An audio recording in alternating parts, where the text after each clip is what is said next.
Assalamualaikum warahmatullahi wabarakatuh, and good morning, ladies and gentlemen.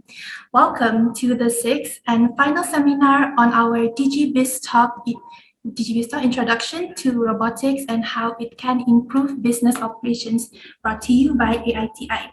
So this session will definitely benefit for those who are new to robotics or are maybe considering introducing it to their businesses. Next, I would like to invite Yang Mulia Muhammad Nuril Ham bin Haji Zaini from AITI to give their welcoming remarks. Bismillahirrahmanirrahim. Assalamualaikum warahmatullahi wabarakatuh, and a very good morning to you all. Thank you for taking the time out to participate in today's session of our series of DigiBiz Talk webinar. It is a pleasure for the Authority for Info Communication Technology Industry of Brunei Darussalam to welcome you all to this webinar on immersive technology into enterprise. Ladies and gentlemen, DigiBiz Talk is one of the initiatives by AITI to encourage ICT and digital adoption in the country, particularly to support the growth of businesses through a series of seminars related to emerging technologies. Today's seminar aims to promote robotics. It is to create insight based on integrating robotics into the enterprise and look at business reasons for wanting to make use of this new area of technology. As mentioned previously on the last seminar conducted last month, robotics is the study of making or assembling robots under the field of science and engineering. A robot is a programmable machine that physically interacts with the world around it and is capable of carrying out a complex series of action autonomously or semi-autonomously. Ladies and gentlemen, to have a better understanding on the robotics, in this session, we have invited a moderator and regional experts in the field of robotics. Before I end, I would like to thank Recap for facilitating this webinar. I wish everyone an enjoyable and a very informative session. Wabillahi taufiq wal hidayah. Wassalamualaikum warahmatullahi wabarakatuh. Thank you. Thank you, Yang Mulia Muhammad Nuril Ham, for your wonderful speech. And now I would like to extend a very warm welcome to our esteemed speaker today, Dr. Se Yong, who comes all the way from Malaysia. More about Dr. Se Yong's introduction will be covered by our moderator for today, which is Mr. Yusuf Syaid. So let me introduce to you to Mr. Yusuf. Mr. Yusuf is Australian. Even though he is very new to working in Asia, he is not a stranger to any technological advancements in any different areas or industries. So here I will give you an example of his advancements can be seen in history used in the data link by the third person to dive to the bottom of the sea. He has definitely helped many Indonesian startups in raising funds up to $1 million USD as part of their technology team. But currently, he is the founder of a hardware consultancy agency called PintarIoT in helping startups with their products, especially from a hardware point of view. Mr. Yusuf also seeks to help Indonesian students leave a fingerprint in space via nano satellites. With 22 years combined of technical experiences in many different industries, he hopes to pass on and help level up the Southeast Asian community. And with that, I will pass the mic to Mr. Yusuf. Assalamu alaikum warahmatullahi wabarakatuh. Thank you, AITI, for the introduction. Good morning, everybody. And today, I would just wish to thank AITI, Recap, and Dr. Se Yong for today's event and having me here. And I would like to introduce today our speaker, the Honorable Dr. Se Yong. Is a program manager for the Bachelor of Robotic Design and Development, Taylor's University, the #1 private university in Malaysia and Southeast Asia. He has contributed to several journals during his career and hopes to progress technology and engineering with awards in Malaysia's National E-Content Development Competition and the Innovative Program category in the Education Minister's Special Awards Ceremony for Kementerian Pendidikan Malaysia. With more than enough knowledge and experience, he will be sharing his slides on the introduction to robotics today. So without further ado, I will pass on to Dr. Se Yong. Let's learn. Thank you. Thank you so much, Mr. Yusuf, moderator, And thank you so much, Recap and IT, for having me here this morning. Right, it's glad to be here to be able to share a little bit on the robotics, and hopefully can help to gear towards having robotics into your enterprise, into your business operation. So let me share my slides. Right. Okay. Hope you can see my slides, and confirmation will be good. Right. So thank you so much again. Right. So let me start without further ado. Let me start my presentation today. Right. So again, right, very good morning to everyone. Right. Thank you for having me here, right, all the way from Malaysia. But I'm sure Malaysia and Brunei are like siblings, right, in this same region. So this morning, I'd like to share, right, with all the audience, right, about the introduction to robotics, right, and also how to incorporate robotics into your business, right, a little bit, right, some insight into how to make it happen in your business, right. So as your moderator has introduced, right, I'm Se Yong. Yeah, I'm senior lecturer and the program director for Bachelor of Robotic Design and Development at the School of Engineering, Taylor University, Malaysia. Right. So just a quick glance through. Right. This is my the program that we have in Taylor's. Is a new degree program, bachelor degree program. It's a 3-year degree program. Right. We implement what we call a work-based learning approach. Right. 2 years on campus and 1 year in the industry. Why? Because later you see that in robotics, right, you need a very strong hands-on skill, when you enter the field of robotics, and you also need to be updated because things change very fast, especially in this era. That's why we have this new degree program, 2 years on campus and 1 year on the industry. Right. So I want to boil you down with this. Let me share with you the overview of my sharing session. I wouldn't call it like a lecture or a class, say, right? So it's a sharing session, right? So I will start with what is robotics, and then we clear our understanding. So before we go deeper, right? So let's clear up our common understanding or mutual understanding about robotics, right? And then the type of robots, and then later how people are applying robotics or robots, right? Deploying robots in various industries. Right, and also we go into the robot as a business model, right, or robotics as a business model, and we cap it up with some concerns on robotics and my view, right, on robotics itself. Okay, so without further ado, right, let's get into the sharing content.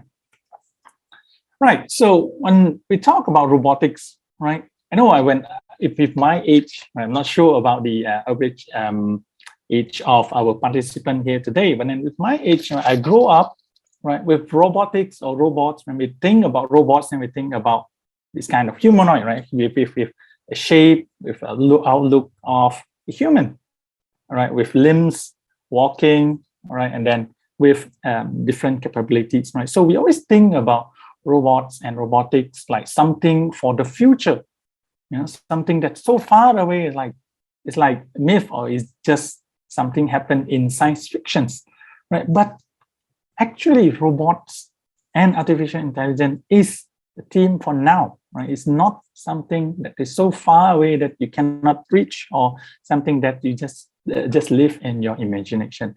It is something for now, right? So let's get into that. So before that, right, like I mentioned earlier, right, let's clear our basic understanding about robotics first. Some people use robots, some people use robotics. So what is it, right? What is it, right? So robotics, if you look into the definition itself, right? So it says it's a technology, right, that has something to do with robots, right? So straightforward, right? So from robotics itself, so we're referring to the field of study, right? A technology, right, about robots. Then it will lead, right? It will lead you to another question. And what is a robot? Right? Is it true that robot can and only, right, limited to this kind of robot with resembling a machine resembling human, right? With an eye, with all the organs, right?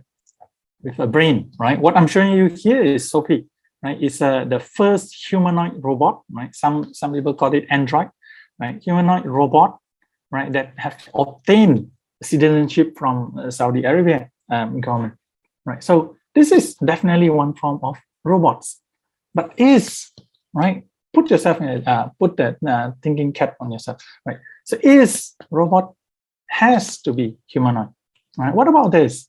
What about this? Right, we talk about robots. So for those who are in the manufacturing industry, right, production. So you see robotic arms, which is not really new, right? A robotic arm has been deployed for more than 30 years, right, in the industry. So is this robots, right? What about this, the simpler robot, right? With my student can build this in the lab, you know. So with a simpler robot, so is this also called robot, right? We call it robotics arm, but is it considered robots, right? What about this, right? A newer type of robots, right? In IR 4.0, you heard about cobot, right? Or collaborative robot, right? Robotic arms where it can work hand in hand with human, right? Without interrupting or without causing any harm to human itself, right? They can work like your colleague, right? Sat next to you. So is this robot? Yes, this is also robot. So first, we see that android, right, or humanoid, right, resemblance of human, right, can communicate with human, right, sense, and then we see that a more simpler form of robot. What about this? Right, something more nearer to us, right? If humanoid you can only see in an exhibition hall, right? What about and then the robotic arms you can only see in the manufacturing plant? What about the vacuum robot? We called it robot, right? We called it robot. So is this a robot? Yes, it is a robot, right? Very close to you. So actually, in the future, probably everyone will have this, right? In place of your mop and broom at home, right? So this is a robot, right? What about autonomous vehicle like the Tesla, right? The pilotless or driverless car. Is it a robot? Yes, it is a robot. Right, so this is also part of robots, right? So complicated, right? Something that can resemble human, can communicate, right? Can complete heavy tasks like robotic arms, right? Something that can help you to carry out your daily tasks, right? So these are robots. What about this? Right, your kids may have this, right? Lego robot, right? Or this my student can build this in their first semester, right? In the degree program. Right. So are these robots? Yes, these are also robots. All right. So what exactly, right? What is the boundary that we set for robots actually? Right. So see that the key here, all right? Robot is a machine. The keyword is machine that can complete a series of action, all right, or tasks, right? I'll call it tasks or assignments, right?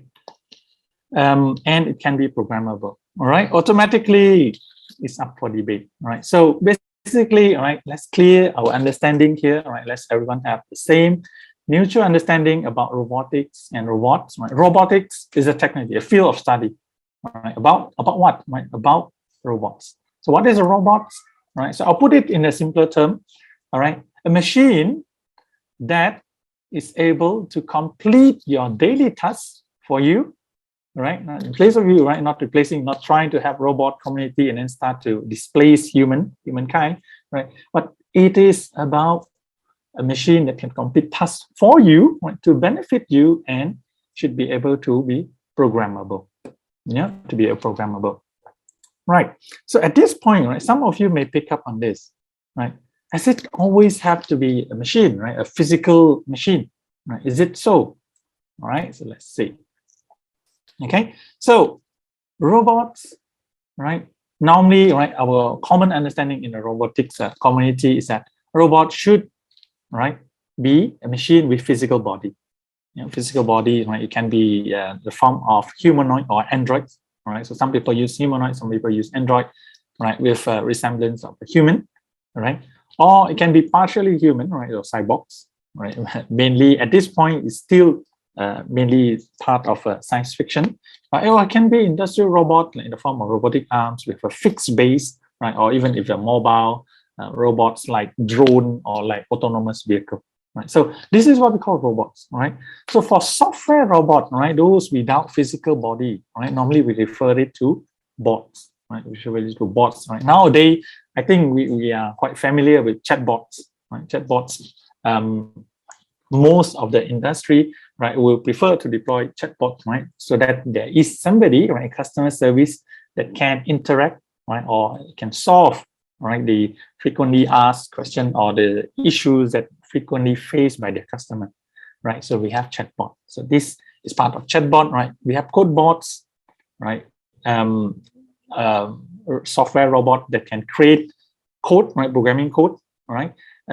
Based on the patterns, right? Or the trend that the user has input, right? Or you can have spider bots, right? Something actually very near, very close to all of you, all right? Spider bots, right?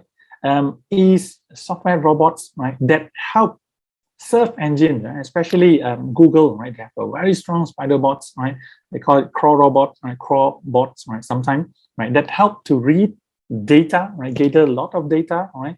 At the back end, right? And then start to rank web pages, right? So that it can predict, right, what the user actually want to see, right? So these are type of bots, right? So today onwards, right, let's have a clear understanding, right? Robots and bots, right? The difference is one is a physical one and then another one is a software.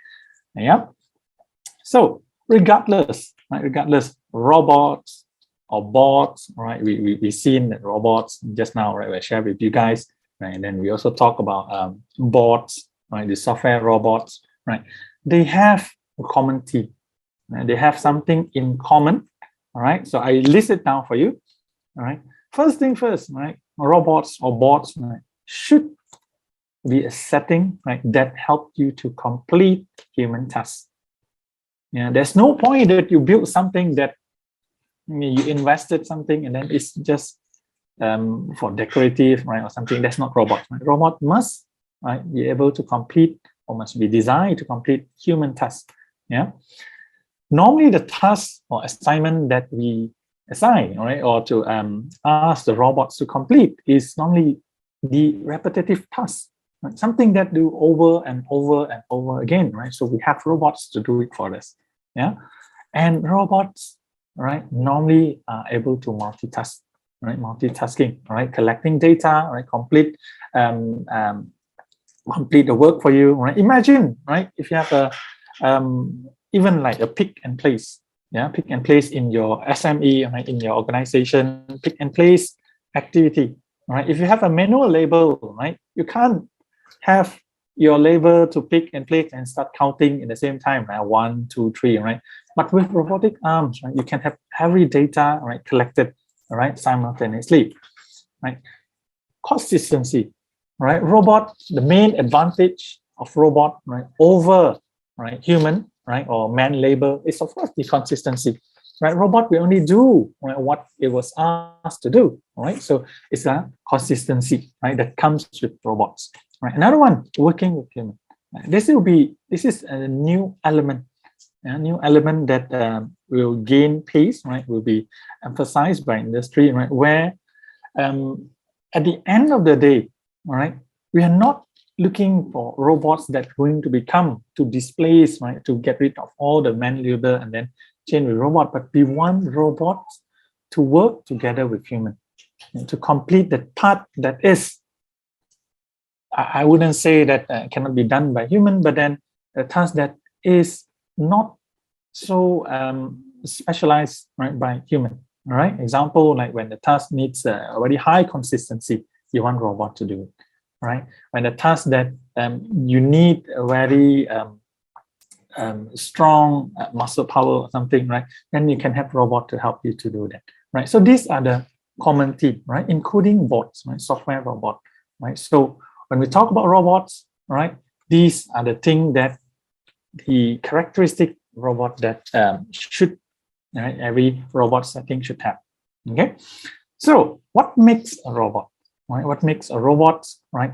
So a robot needs to be programmable, right? Like I said, right, it need to be trained, right? It need to be told what to do, right? You can assign it, right? Even if you want to assign it real time, you still need to let your robot knows how to read your instruction. So it needs to be able to programmable, all right? How to do that? It needs to have the brain, all right? So how it works? It needs to have a control system, right? A control system here, we're including the operating system, right? Including the microprocessor, right? That installed in the robot itself, right? For it to process your assignment, your instruction, right? To process your intention. And then robots need to have the eyes and ear, right? The sensory organ, say, right? So the robot needs to be able to sense the environment. Yeah, even software robot, you may ask, Dr. Se Yong, you're talking about robots, and then this is a component of robot. What about software robots, right? Do they have eyes and ears? Yes, right? They should be able to gather input. Yeah, when we talk about gathering input, right, that means they are sensing the environment, right? They should be able to see and hear, right, from the user. Yeah, and then robot need to be able to respond. Right? There's no point that you have something that just listen, right, and process and then not doing anything, right? No point, right? Remember, we have robots because we want the robot to help us to complete the task, and to complete our task, right? So it needs to have limbs, right? A system, right? Or in other words, the actuator, right? The actuator that help to move the joint, yeah, to move the links of the robot. And then, of course, right, robot need to have a power supply. All right, so this is the basic component, right? And then finally, it needs to have the end effector. We call it end effector, right? Or in other words, the hand, the gripper, right? To produce the response, right? To make the change, right? So I think the confusion will be on the software robot. What about software robot? Dr. Se Yong, what about the software robots? So software robot also have the end effector. Right, is that of course in the software platform, right, in the different medium, right, to show the response, right, to react, right, to what the input from the user is. Okay, so now we talk about definition of robotics. We talk about definition of robots, all right, and then what the robot should have, right, and the common theme that what a robot should do. Right now, even though they share all these common things, right, but then there are many types of robots, right? Out there, there's so many types of robots, right? And even worse, right? We have so many ways of classifying the robots, right? So some of you may start to search, right, what kind of robot suits you, and then you may face with so many different kind of classification of robots, right? There are no definite way to classify a robot, right? It depends on the organization, depends on the institution that you're referring to, or depend on the different platform, right? So let me share with you, right, some way to classify, right, your robots, right? There are robots that group by the industry that they were deployed in, yeah? So there are a way to classify a robot, right, where you group it by the application, right? There are a way to classify your robot, right, based on the control mechanism. Yeah, there's a way of robot that you group them based on the kinematics of them, right? So let me go through with you, right, what are the type of robots. Yeah, so the obvious, the easiest one is the group by industry. Yeah, so robot has been deployed, right, over the years, right, and the list keep on growing. Year by year, you will see more and more robots, right, deploying into different industry, right? In a later part of my sharing, right, I will share with you what is the top trend as well, right, in the coming years. So by industry, right, we see robot deployed in defense industry, and mainly the surveillance drone or the bomb or explosive detonated, all right, robot, right, and we also have in the different manufacturing, right, industry here. I mean, manufacturing, right, and then the security, right, medical, right, transport, commercial, and consumer, right, where I show with you the robot vacuum earlier, right. But also, right, when you classify by kinematics, right, you can clarify through how it moves, right, how it make the response, right, to the human, right, to the task, right? You can classify by flying, right? Swimming, the underwater drone, right? The four-legged, right? It can be a pet robots, right? Up to the military use robot, right? The two-legged, right? Mainly the humanoid, right? In the humanoid form, all right? The four-wheel, right? In the form of a car or robot car, all right? Or two-wheeler, all right? This one that you will see, right? In fact, in this few years, we see a two-wheel, all right, robot deployed in restaurants, right? In the commercial, right, for consumer as well, right? And robotic arms, right? Mainly in the manufacturing industry, right? And then head here, right? Academic head here, mainly referring to a bench top robots, right? When the scale is smaller, right? Mainly for social, right? The act as a social robots, right? To communicate with the user. So that is two ways, right? For you to classify your robots, right? By industry and by kinematics. What about by application, right? The robots can be classified by its application, right? So there are four, right? I classified into four main application here, right? One is the industrial robots, right? The robotic arms, right? That you can use, right? From a small scale or bench top, right, to a very large scale, right? The robotic arms, right, used in the industry, right? Or can be service robots, right? Service robot, right, by the name itself, right, to help you, right, to carry some tasks, right, to serve, yeah. And then autonomous robots, right, autonomous vehicles, right, like drones, right, or the driverless car, right, or then humanoid or android. Yeah. So this is the way to classify by application. So what about by control mechanism, right? Also can, right? You may find some website, right, that goes by the control mechanism, right? That means how you communicate, right, with your robot, not how you program it, but how you communicate with your robot so that your robots actually help you to complete the task. Yeah. So you can have manual robot, right, where you control manually, all right? It can be remotely or wired, right? Wired way. You can control it manually. All right. There's a fixed sequence robot, right? That means the robot or robotic arms, right, mainly carry out tasks that were told, right, by sequence, right? And then you program it, right, to do pick and place, let's say, right, pick and place. So it will just repeat the task, right, repeating the task. Yeah. Or you can have a variable sequence robot, right, where you have the task, right, specify for the robot to do, right, and like gripping, right, picking in place, right. But then at one point, right, you want it to change, it can change, or you can set the criteria, right, the parameters, right, for the robot to understand, right, when it comes to different scenario, right, can do a different sequence of action. Yeah, you can have numerical robot. Right? Numerical robot here means the robot work based on the coordinates, right, the numerical sequence that you tell the robot to complete, right? Then you can have playback robots, all right? So playback robot mainly when first, right, use the robot, right, you have to teach the robots, right? You have to show the robots, right? Normally you have it manually run, right, at first, and then you save, right, the sequence or the activity, right, so that the robot can repeat the same activity, right, like playback, right? Or last one is the intelligent robot, right? Intelligent robot, like robot with AI with decision making, right, capability, right? Then and the robot can react, right, by itself autonomously, all right? It can go down until like robot vacuum, right? Also part of the intelligent robot, right? Decide which way it wants to go, all right, up to autonomous vehicle, right, where the robot can make decision, which way it can do, or the social robot like humanoid, right, or android, where it can decide, right, what kind of response, right, to give to the user. Yeah. So this is another way, right, to classify robot. Of course, this one, right, this classification method, right, is championed by the Japan Robotics Association. Right, so they're more leaning towards the industrial use, yeah, the industrial application.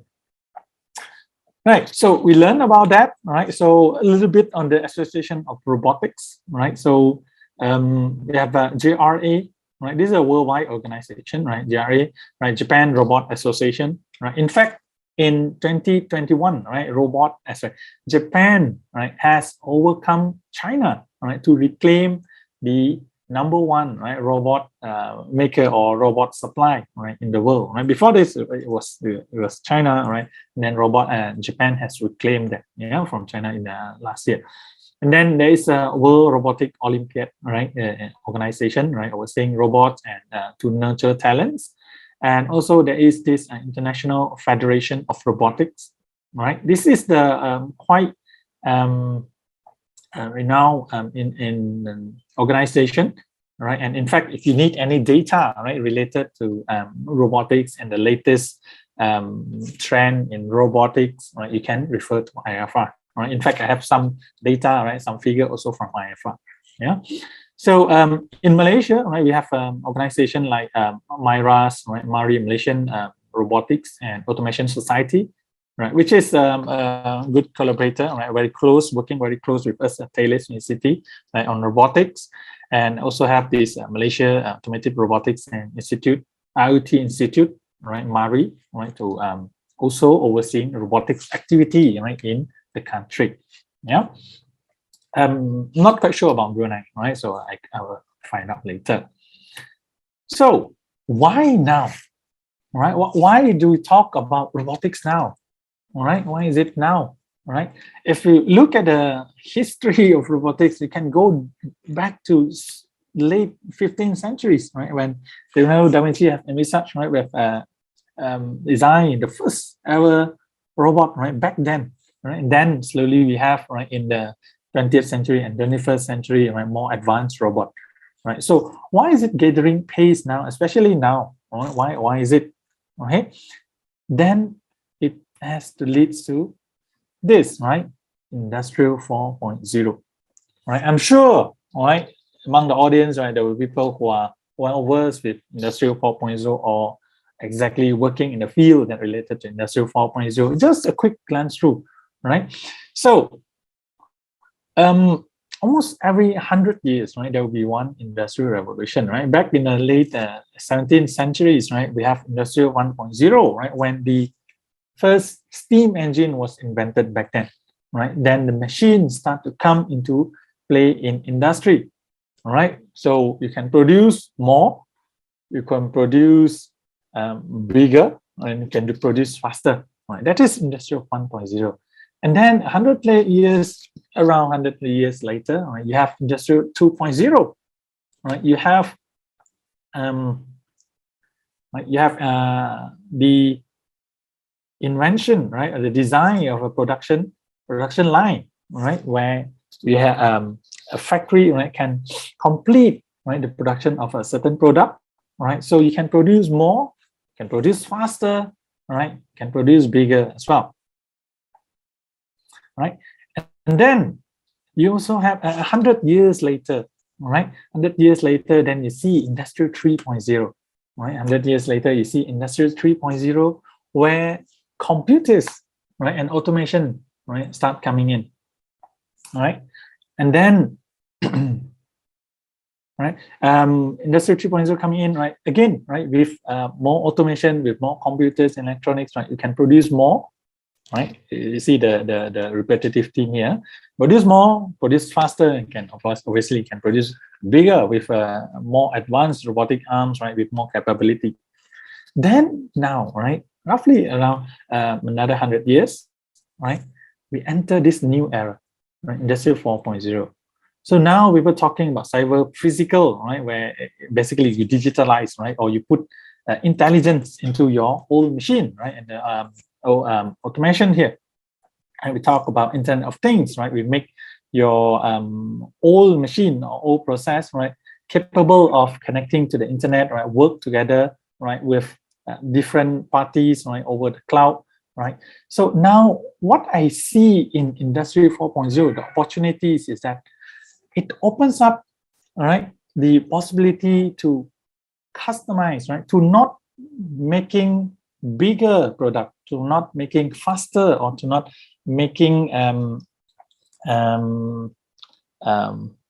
bigger, faster, and also I missed my point there, right? So anyway, it's not about quantity anymore, right? In Industry 4.0, right, what I see here is about customization, right? It opens up the opportunity to customize your product, right, based on your customer, right? What I see, right, from Industry 4.0, the main output is that imagine you have a product, right, where you can design, right? I always say this example, right? Let's say mobile phone, right? Let's say you have same mobile phone, same model, but then when your user, your end user receive it at the end of the day, it looks different from my friend, right? This is not iPhone 30, but 13, but anyway, right? By then, maybe it is iPhone 30, right? And I receive iPhone 30 compared to my friend, same model, but it looks so much different, right? It has my name engraved on the cover, all right? I have it customized to the size of my palm, right? So this is what I see in the Industry 4.0. So how to do this, right? How to do this? Basically, you need the help of a more intelligent machine, right? A more intelligent and more close control, right? Robotics system in your organization. Of course, this is from the wider view, right? So let's not jumping the gun here. Right, so if you look at the 9 pillars of Industrial Revolution 4.0, or in the shorter form, right, we call it IR 4.0 or Industry 4.0, right? The first pillar is advanced robotics, right? Advanced robotics here, right, like I mentioned, right, from my viewpoint, yeah, is to help you to customize, right, and also to open up the collaboration. How to do this, all right? Advanced robotics need to be more autonomous, right? Need to be more independent, right? Be able to cooperating with industrial robots and workers, in fact, yeah. Also numerous integrated sensors, right? With a new sensors invented, right? And standardized interfaces.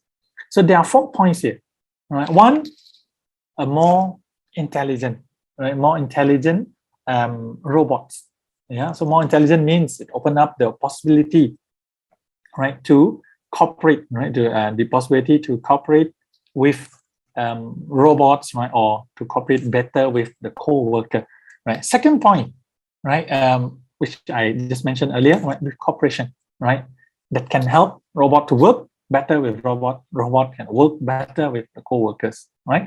And also, right, use sensors, right, with the new advanced sensor, right? And then the last one, which is equally more very important point, standardized interface, right?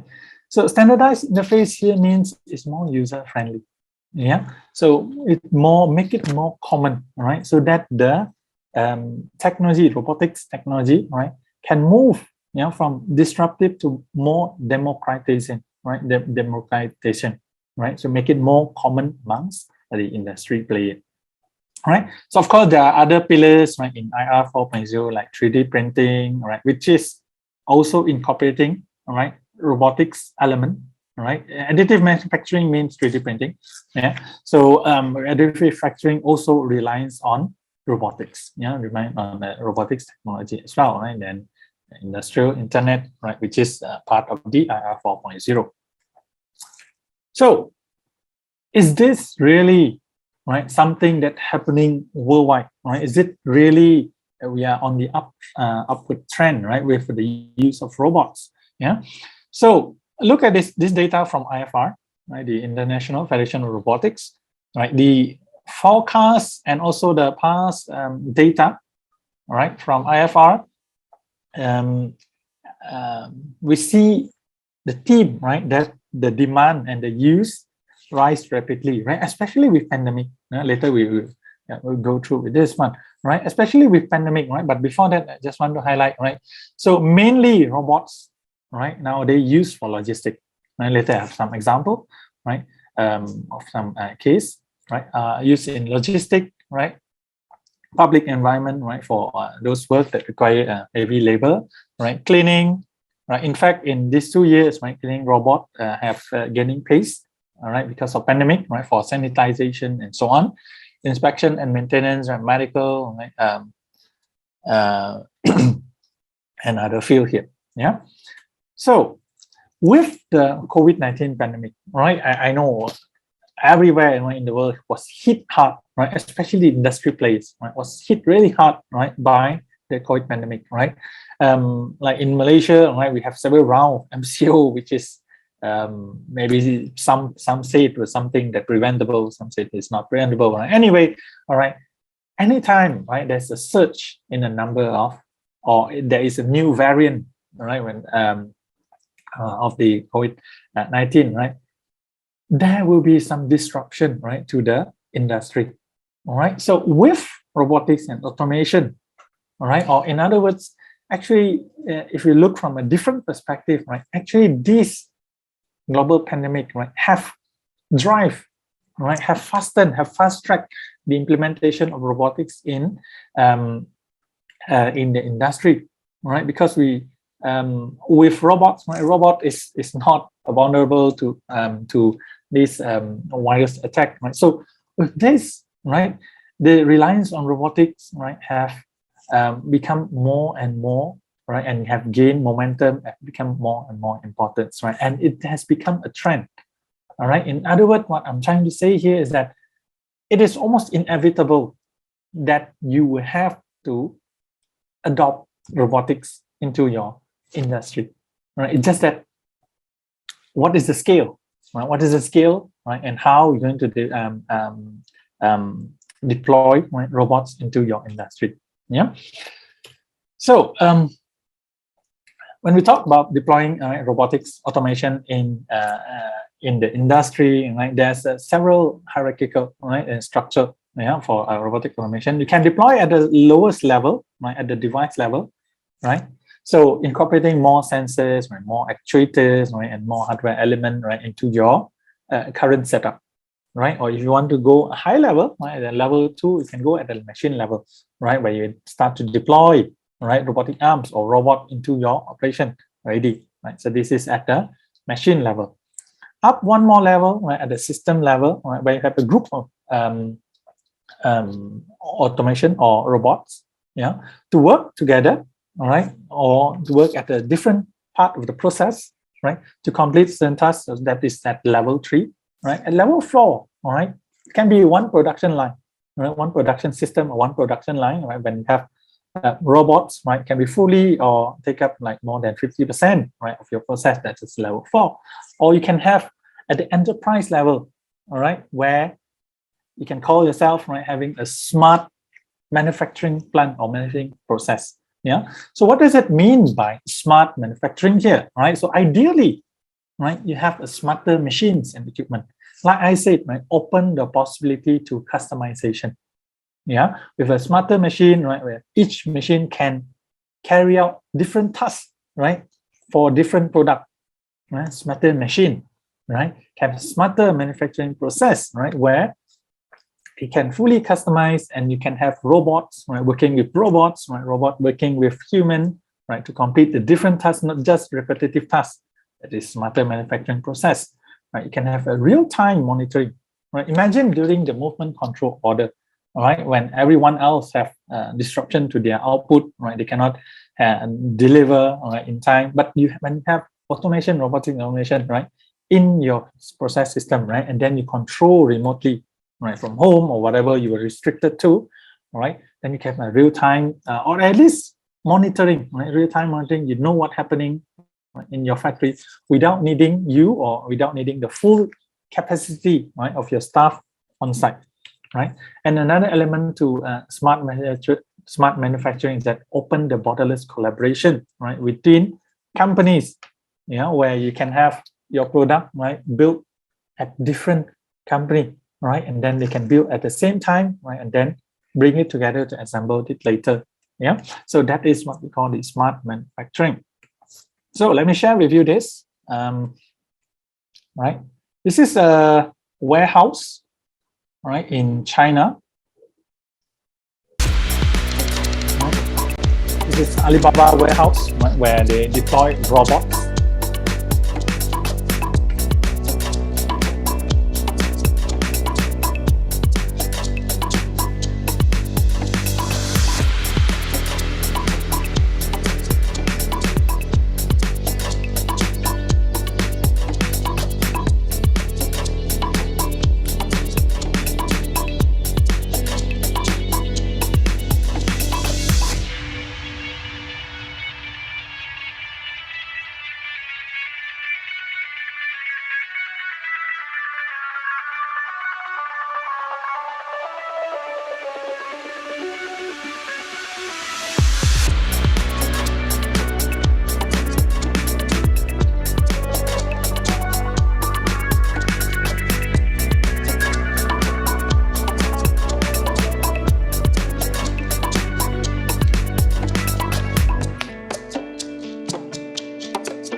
robots.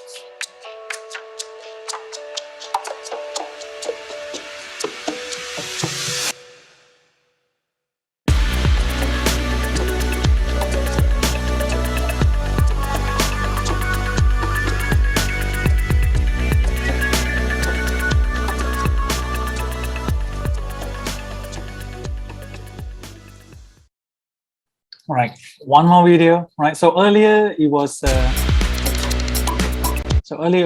robots, right, that deploy in a warehouse, right, for Alibaba Warehouse, right, where it's sorting, right, and picking, placing, right, for the goods that need to be sent, right. So mainly the robot was carrying out rather repetitive tasks, right. Of course, it still moved to a specific different location, right, within the warehouse, but it's more on relying on the marker, right, and also the code. Right, sometimes they use the barcode, right, or QR code, right, to direct the robot to go to the right place. Yeah. So now let me share with you another video here with a smarter robot deployed in the parameters.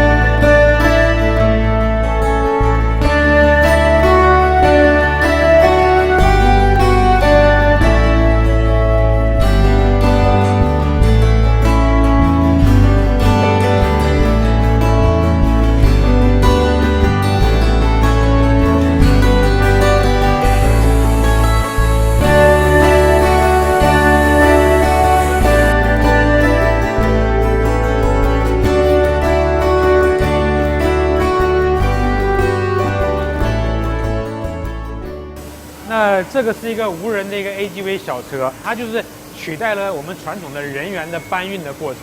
大家可以看到，各个机台之间，两个机台之间有一个固定的机器人在连接，但在没有连接的地方，通过系统给它的信号，需要它过来传递物料的时候，它会出现在这里。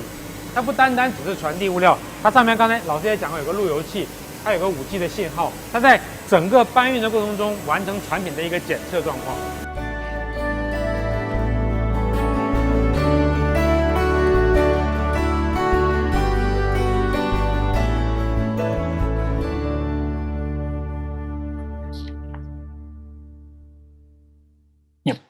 So these are robots, right, with of course with more intelligence, right, in that, because it's not just scanning the repetitive tasks, but then it has a criteria, right? It has a condition, right, that's set, right, when something is low, right, then deliver to a specific part, right. And another concept that shown in the video there is a lights off factory concept, right. So right now it's still a concept, right? It's still a concept, right. So when we have robot deploy, right, one thing is that robot doesn't need customized environment, right? They don't need, right? Still, of course, still need air ventilation and so on, but it doesn't need like lights on, doesn't need like greatest air ventilation and so on. So that is another advantage, yeah, over human labor. But of course, there is some I wouldn't say disadvantages, but there's some concerns, right, that we will discuss it in the, yeah.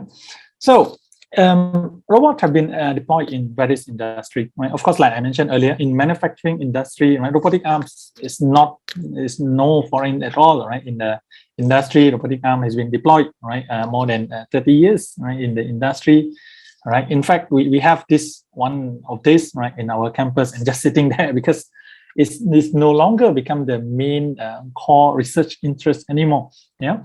So, but recently, right, there's a new advancement, right, in robotics arm, right, which we call the cobot. Right, you may heard about cobot or collaborative robots. Right? Of course, with more dimension of freedom, right, degree of freedom, right. But then the key advancement will be it is able to collaborate with human. All right, like in the past, right, robotic arms normally just carry out repetitive tasks. Right, if it meant to do a welding work, right, if you're standing here, right, then you'll be weld together with the frame of the car here, right, because it just carry out a repetitive task, right. There are not much of AI, right, deployed, but with a cobot, right, yeah, there are more sensors, right, there are more technology that deploy in like computer vision, right, that can recognize, oh, that's a human, right, and may cause some harm to the human, right? So that is a new advancement, right, in robotics. And of course, right, there are more and more different type of end effector, all right, not just welding, right? Not just do a simple task like pick and place, right? But a newer version of robotic arms, right, will be able to carry out more complex tasks. Yeah. So like in the logistic industry, right, we've seen earlier in the warehouse, right, sorting and placing, right. We can even have the drone delivery, right. Of course, still a concept, right. There are some regulatory issue, right, that still need to sort out, right. But this is obviously one of the way to go in the future, right. And also the smart conveyor belt, right. So if you heard before, right, with the same thing, right, but then you can choose, right, to distribute to a different place, right, in your organization, right, in your factory, right. Another field, of course, is the healthcare, right, medical industry, right. You can even have the surgeon sitting next to the patient, right, but you use the robotic arms to help, right. Why? Because there are more consistency, right. There's more reliability issue that you can get rid of the human errors, right, that you can get rid of, yeah, from there. So medical industry, right, this is not new as well, right. This is already deployed, right, in the industry. In agricultural, right, industry, I have another video here, right. Let me go to the right. So this is the tomato harvesting machine. Some will say this is not new. This is, in fact, it's not new. But this part is new. This part is new. We have been with a vision by deciding, right, which tomato is good. Right? Which one go here, or you can sort it out, right, according to the color. So this is something definitely that will shorten your process time instead of having labor. To pick and place and select which one is right. So now we can design this color. So this is another advancement or advantage, right, that you can use, right, in the industry itself, right. Agriculture, I see great potential, right, of robotics in agricultural industry, right. Not just harvesting, right, not just harvesting and sorting and picking. All right, it can also help in example like insecticide, right, spraying, right. You can have drones, right, to help you to spray, right, at the regular intervals, right, and also you can have help in the fertilization and so on, right, and packaging as well, and also processing, right. I put a nangka here, jackfruit here, right, because late last year, right, we were approached. I mean, Taylor's of school, I was approached by one of the biggest farm, right, of jackfruit. Right, jackfruit farm in Malaysia, and to my surprise, right, jackfruit export actually make a very good. It's a very good business, right? They I think their return in a year was like more than 10 million ringgit, right, in a year. So it's a big industry, right? So they approach us, right, and then kind of joint collaboration, right? Want to how to extract the fruit, yeah, and also to extract the seed, right, from jackfruit itself, right. So the project is going on. Right. So what I'm trying to say here is that agriculture is definitely one of the areas, right, because it until now is still labor intensive. Yeah. So with labor intensive, meaning that there are many processes that is repetitive, right, and you need like muscle power and so on. So robot definitely can do a job for you there. Right. In security industry, right, obviously this drone as a surveillance drone, right. For drone, right, last year we deployed surveillance drone, right, for Daikin. I think everyone knows Daikin, right? Daikin aircon manufacturer, right, for Daikin plant, right, in Selangor, right. So the drone will be like the security, right, the flying security officer, right, that surveillance the perimeter of the factory, right, at night or at the odd hours, right, of if there's any distress call, right, at a certain location, you can deploy the drone there first, right, to see, right, instead of relying on CCTV, yeah, because CCTV with limited view, right, but then with drone you can have more. And of course, like I mentioned, right, with drone there are some regulatory issue, right, like in Malaysia, actually drone you need license, right, to fly your drone, right. So there's some regulatory issue, but I think this is at a disruptive or still at the early part, right, of the technology deployment, yeah. But later, right, definitely this is the way forward, yeah. In travel, right, of course, you have the air taxi, right, that rumored to say that as early as 2025, right, you can have air taxi already, right? Or air bike. This is of course just a concept, right? Not yet, right, available in the market, right? And also you can have deploy the robots in the tourism industry, right, where you see you can have more customer service, right, or even in the restaurants, right, and you have waiters, right, without attitude problem, right, to serve you, right, whatever, right, that order, right, from the end user, right, from the customer. Okay, so just to sum it up about the application of robotics in the industry, right, the advantage, right, repetitive tasks, right, highly efficiency, right, can do continuously, right, without complaining to you that, oh, I have back pain, right, aching here and there, right, increase productivity, right, definitely, right. For 4D tasks, right, sometimes we say 3Ds, right, dangerous, dirty, and difficult, right, I add one more D here, dull, right, so it can reduce reliance on manpower as well, right? Working in almost every environment, lights off, no problem, right? Working continuously, right, if you want, right? But of course, there's some concern later, yeah. And I see the concern in the chat as well, right? Superhuman capabilities, right, with the new sensors, right, with new precision that coming in, right? Even like for computer vision, with new advancement in computer vision, right, can sense more, right, more depth, right. Like just now in the tomato harvesting, right, one example, right, can sorting out, right, with a very short time, right, simultaneous tasks at one time, right.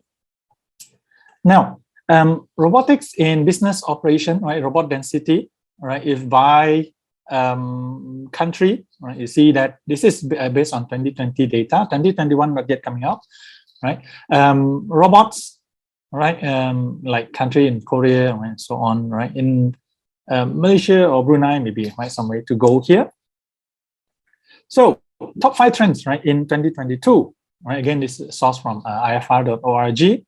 Okay, so the first one that we see that is coming up in 2022, right, is first is robot adopted by new industry, right, like I mentioned, right, in manufacturing it's already there, right, 30 years ago, since 30 years ago, right, but then there are new industry that start to adopt robotics, yeah, like retail, right, imagine like you have a shop, right, you have robots selling it, right, instead of relying on human, yeah.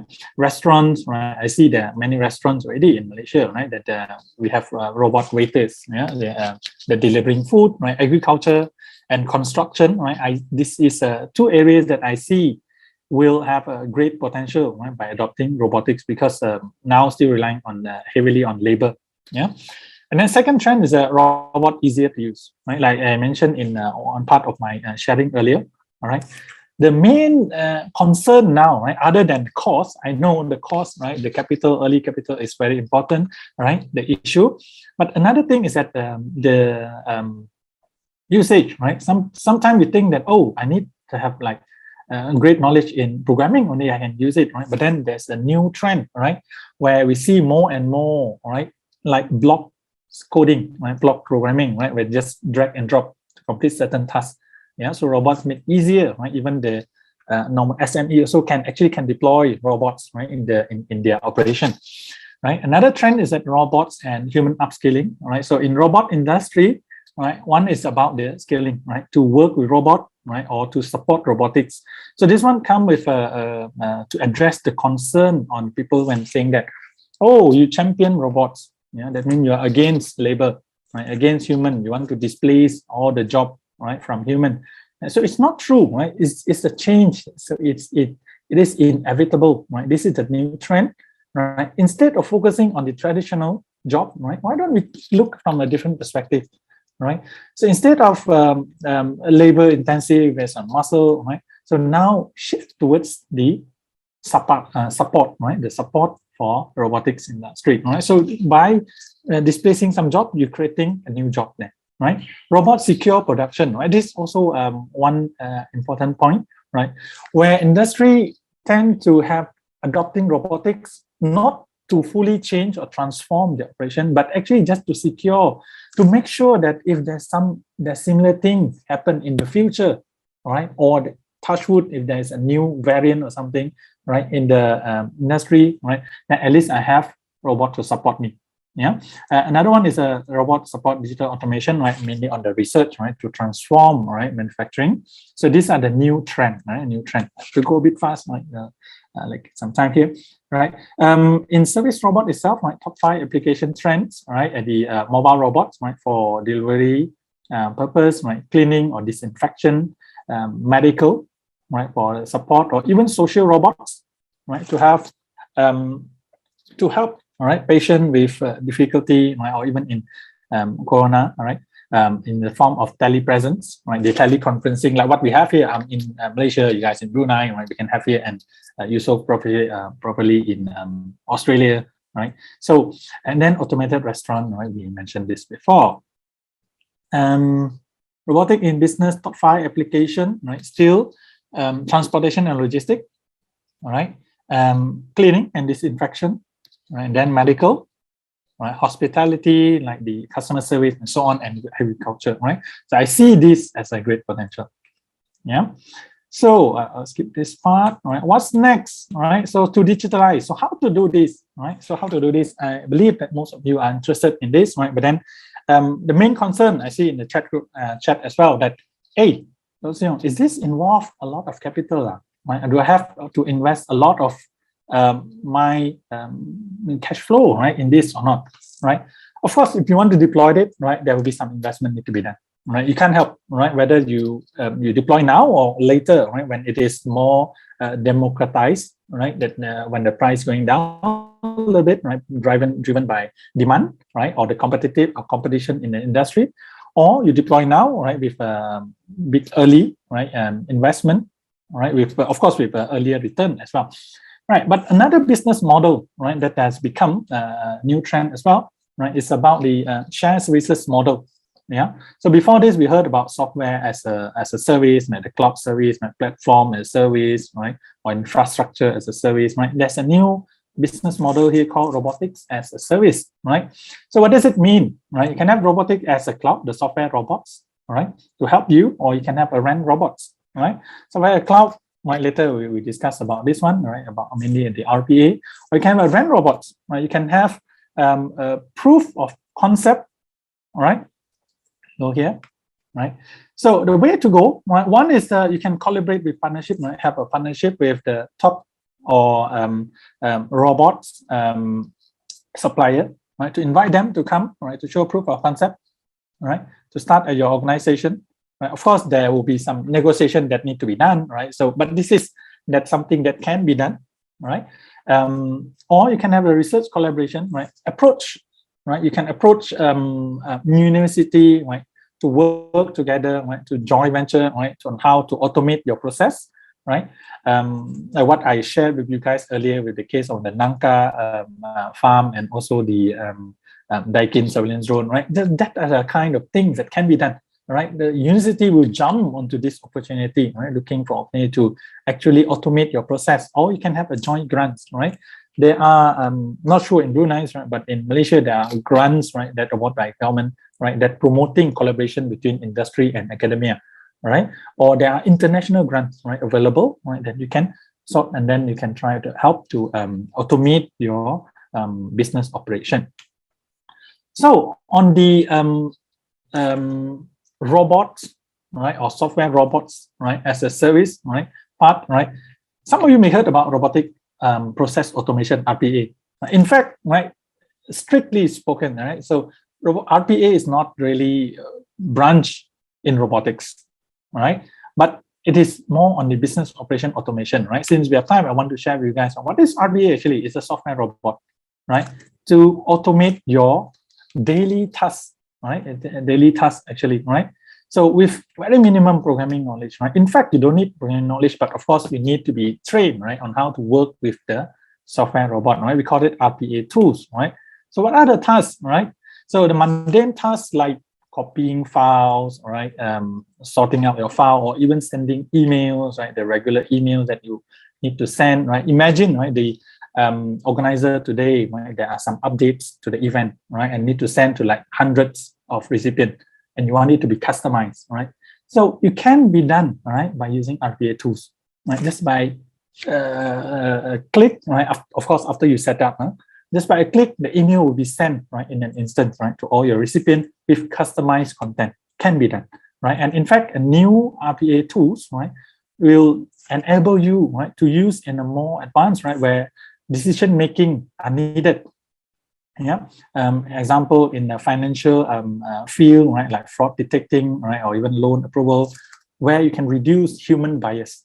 You know, we can reduce human bias or just human error also can, right? So this is the software robot, right? So the main players, right, in RPA, right, Blue Prism, right, UiPath. These are the main two main provider. UiPath is our partner, right, for university as well, right? And then Automation Anywhere and WorkFusion. Yeah.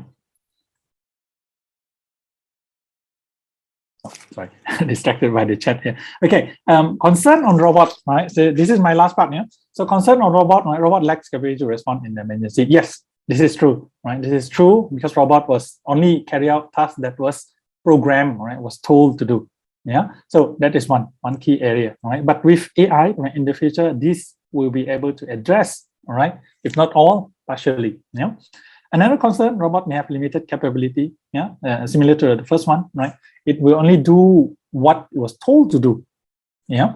Robots are costly, right? Like I mentioned, right? The first capital will be important, right? But then you can adopt the robotics as a service, right? Can be done, right? Another one is a robot took up all the job, like I mentioned, is not taking up all the jobs, right? Just taking up the labor intensive or human or the 4D, yeah, industry, but creating a new job instead. Yeah, cyber threats. Right? Somebody asked about cyber threats here. Right, cyber security is another field that is quite dominant, right, in the research field as well. Right, so with every technology, I believe, right, there will be threats coming in. Yeah, so this one, we just have to keep an eye, right, and then keep ourselves updated, right, to the new threats and also the new security option that we can take. Right, the last one is a conscious robot.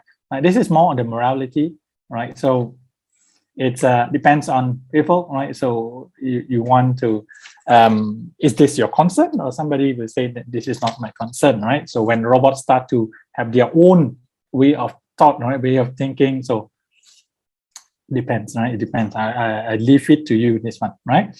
I think last one, right? Just some robotic law, right? This is not a real international law, right? Just that there are some proposal, right, on law, but mainly circling on the human safety. Yeah, human safety, and make sure that robot is not harming. This is kind of like unwritten law, right? When you develop robot, this is a law that you need to abide to, right? You need to comply with, right? So with that, right, I think I end it, right? There's some interesting readings, right? If you're interested, right, mainly on the RAS, right, Robotic as a Service. I hope you learn a little bit more, right? Not only learn, right? You now you know, right, a little bit, right, on the robotics and also on some new trend, right, in the industry, right, and some suggestion, right, for you, right, to consider, right, robotics in your application, right? So with that, right, I think I take additional 4 minutes, right? So thank you very much for your attention. All right, I'll put open to the comments or feedback, or we can have discussion point. Right, over to you, Mr. Yusuf. Hi, thank you, Dr. Se Yong. Oh my God, my brain is like boom. This is like a, what do you call it? A very 1 hour short course on everything about robotics from end to end. It's like, well, amazing. And just summarizing all of the things that we went through from what is robotics, the types of robotics, the themes, what they're made of, applications, and we can see, like, from getting to the end of your slides there, the applications, it's a growing thing. It's booming basically globally. So like, we can expect to see more robots in the future. I mean, it's just interesting to see, like, when you were talking about your slides, it was just bringing back memories from my past, like from when I was in 2009, a long time ago. I was building already autonomous robots, like 2 cooperative robots that can talk to each other and they can solve a task. And that was like a part of a competition. It sent me to India to compete on behalf of Australia. And then the next year, 2010, we had another competition where we had, again, autonomous robots, ground vehicles, 4 wheels, and they would go and scope out for military use. It was for the Department of Defense, USA and Australia. And like first prize was like, 1 million USD and defense contracts. So you can imagine at that time in 2010, the defense was already in the field of robotics was already testing the way, because it costs like 100,000 or more to train one person, one soldier, to become at the level that he is, and you give him all the equipment. And it can cost you way less to deploy, a set amount of robots to do the same thing. So our robots for the defense was like to scope out a suburb, and if they found anything of interest, they'll let the other robot know, and then the robot will come and hunt down the object of interest. And then later on in like 2012, I had I was working for one of the big 10 defense industry contractors, and we used to maintain some of the US Navy's underwater mine hunting drones, so the AUVs. So I was part of the the team that was looking after the communication system for the minesweeper drone. So the drone would go ahead in front of the ship underwater looking for the bombs, and when it found something of interest, it would let the mothership know, and then they could come and send the ordnance divers to come down and disable whatever it was. And then just a background, like it's just really interesting, like all the different components of robots, and then like how I had some some experience with it as well. So in 2012, James Cameron, the director James Cameron, he went down to the deepest point on the planet on a submarine. So I was working in the company that we were working on his communication systems, and on his submarine he had the manual actuator arms outside, so he could collect samples from the bottom of the sea. So from the deepest point on the planet in Challenger Deep in Marianas Trench, he could collect soil samples. He could catch some of the marine life that was swimming past. That was really interesting, So like, and the electronics and the robotic, the materials that they used had to withstand the pressure of 12,000 meters deep. It's like you got your thumb, right? This surface of your thumb, it's got like, you imagine 50 elephants sitting on the top of that. That's how much weight on that point was affected on that submarine. So you can imagine like our communication systems, we made it from milled titanium, like solid titanium, we milled it so it could handle the pressure. And also, as a side note for that, Rolex, they sponsored the expedition. They built watches. They could, there was like 5 kilos. You couldn't wear it. It was 5 kilos weight, and it could. And on the depth rating, it said 12,000 meters. And then later on in 2015, I had some experience of underwater ROV. So when you had like oil and gas out in the marine, we can't send a diver to check it out. Sometimes it's too deep. And then we send a ROV down, so a remotely operated vehicle. But then we put on sonar sensors and all these different kind of sensors on board, so we could see underwater.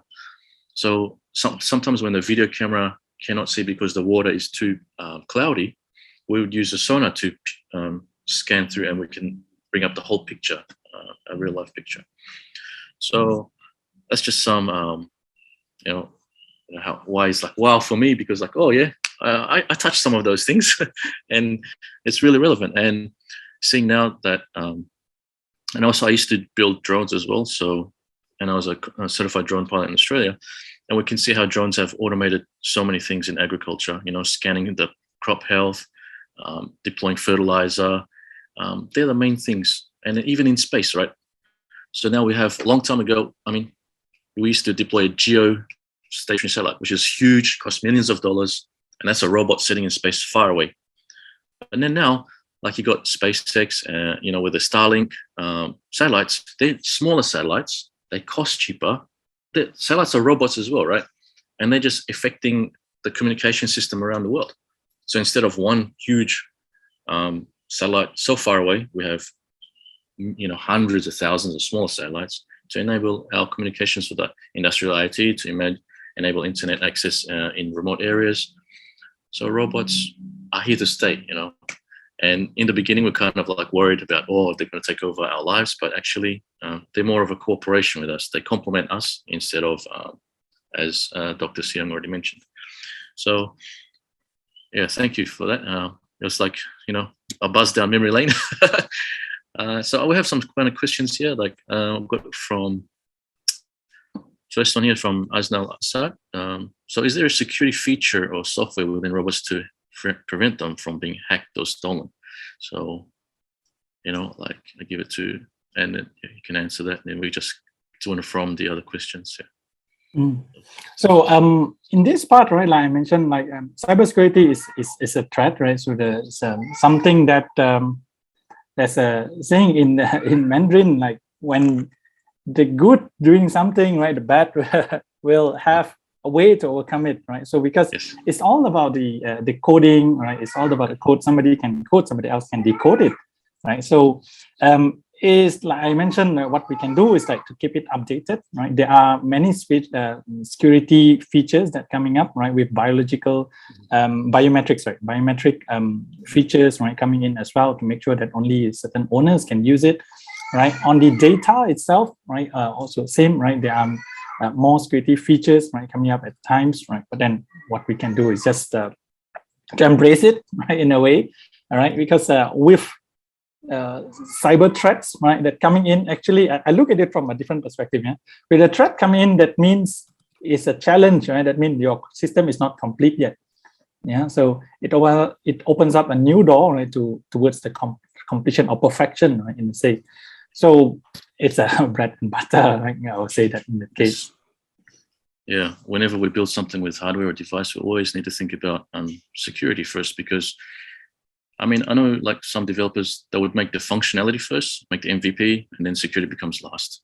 And that is when they have the problem. We have a lot of like, online, even from a software point of view, the applications, the online e-services, the databases get hacked, because of not using, following good practices. Okay, so thank you for that. So hopefully that answers the question. Next question is from Seleko Fans. It was, hi, Dr. Se Yong, for a business owner company, what do you think of the maintenance cost, price, time, effort of employing a robot instead of a human? So, yeah.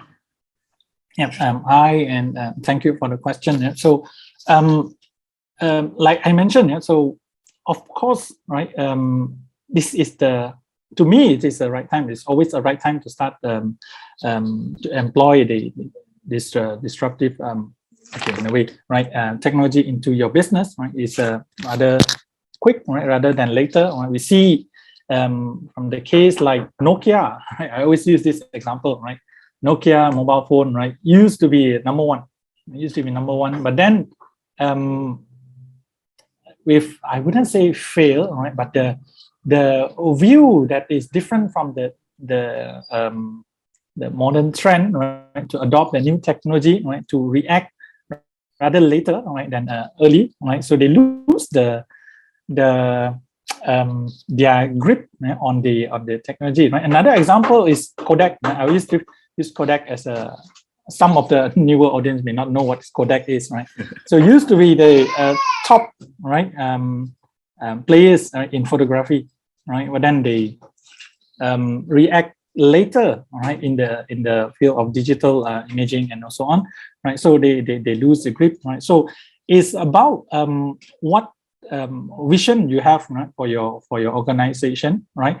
In the capital, like I said, right, if either you start big, right, with a return, right, early, or you start at a smaller scale, right, use it as a shared services model, right, that will reduce the early capital, right, that help, right.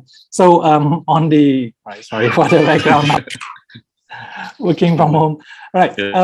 On the instead of human, right, like I said, no? So robot is here, right? Also, like what Yusuf said earlier, right? Robot is not here to displace human, all right? But there will be new, right? There will be new job opportunity that created, right, by this, right? So I don't see it as a disruptive to the human labor, right? I hope that answers your question. Yeah, thank you. Yeah, hopefully that one is. We have some other questions here. It's from Shaman. The warehouse management is the way to go for Brunei. A good start to introduce robots. How do you overcome those challenges where organization being skeptical to introduce robots in a process. They say it's expensive and not suitable now. So what are your thoughts on that? This one, I think I addressed in the already answered. Yeah. Yeah, the pandemic. Yeah. So the main thing is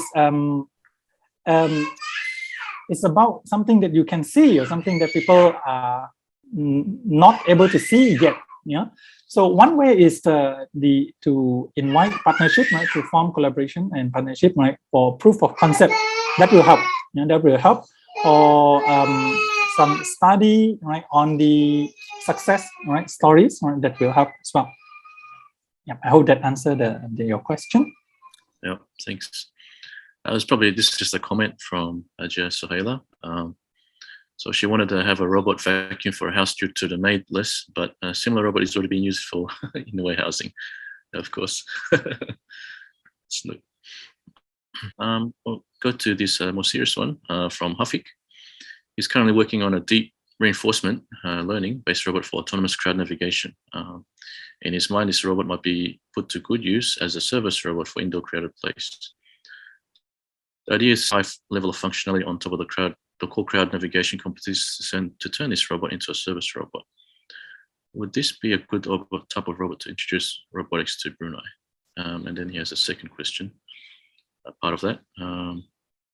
So what are the realistic applications for this, for the first question? Thank you.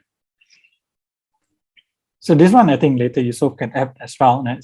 Based on the various field that it went into, right? Yep. So deep learning, right? Of course, still circling is one of the subset of the AI, right? Artificial intelligence, right? Where machine, right? You help machine to learn, right? But mainly on the human behavior, on the how human react, right? So of course, I think this interesting work, right, by Hafik, right, to deploy it in airport, right? In airport or restaurants, right? So I see great potential in deep learning as well, right? But then again, right, there are before it can be deployed, right, in the real field, right, there are some obstacles, right, or there are some regulatory issues, right, that we have to address first, right? Like example, like is it reliable enough, right? Will it bring the reliability issue? Will it bring any unwanted, right? Unwanted response, right? Because when human working with robots, or you let robot working with human, right? There you can predict robots, but human you cannot predict human. Yeah. So there were still some ways to go, right? But of course, never a bad time to start anything, right? So I won't limit the field of application, right? It can go very deep, right? Like I said, other than agricultural and also construction, I see another field that is becoming more and more important, right? Is on the social robot parts. Yeah. So not only like for pet robot, right, so on, but I see that the application of robots in terms of the more towards the medical or rehabilitation, right? They deploy that because when it comes to working with human, then you need deep learning. Yeah. So I see that is another way that you can look into.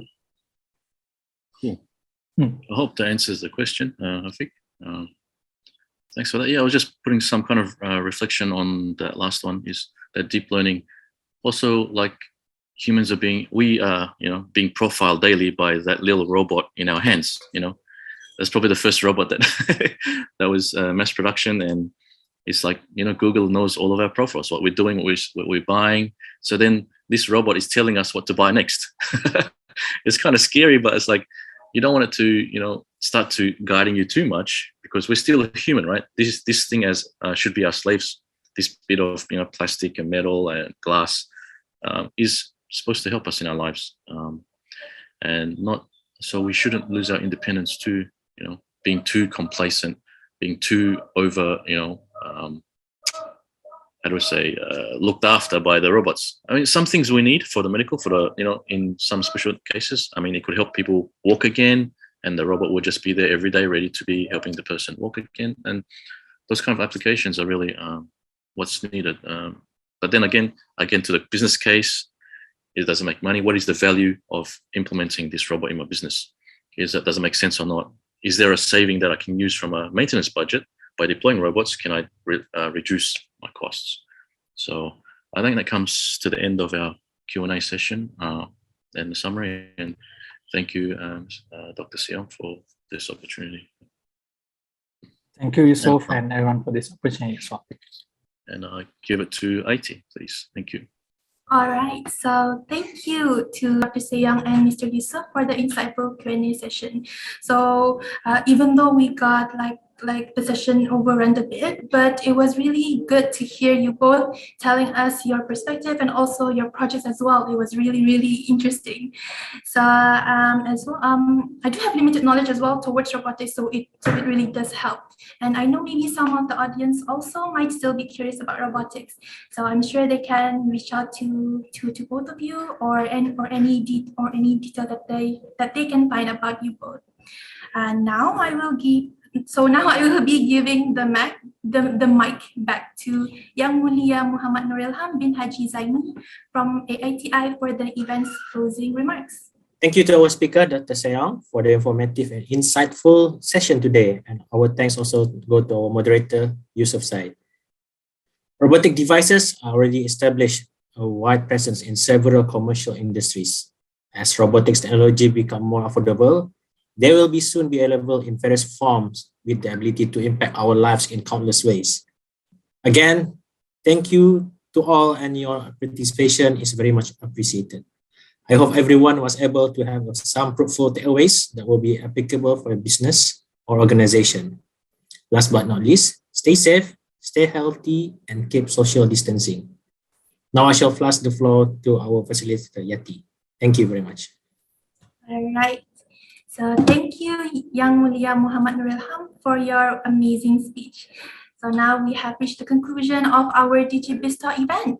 Thank you to everyone who has attended from the very beginning, and to hopefully see you all in the near future in our future events. And thank you again to AITI for this opportunity in expanding our knowledge on today's robotics session and for the whole series of DigiBiz Talk. And also to our esteemed speaker and moderator, Dr. Se Yong, and also Mr. Yusuf for being so kind to share their insights on the industry. And with that, Assalamualaikum warahmatullahi wabarakatuh. Stay safe and a great day, everyone.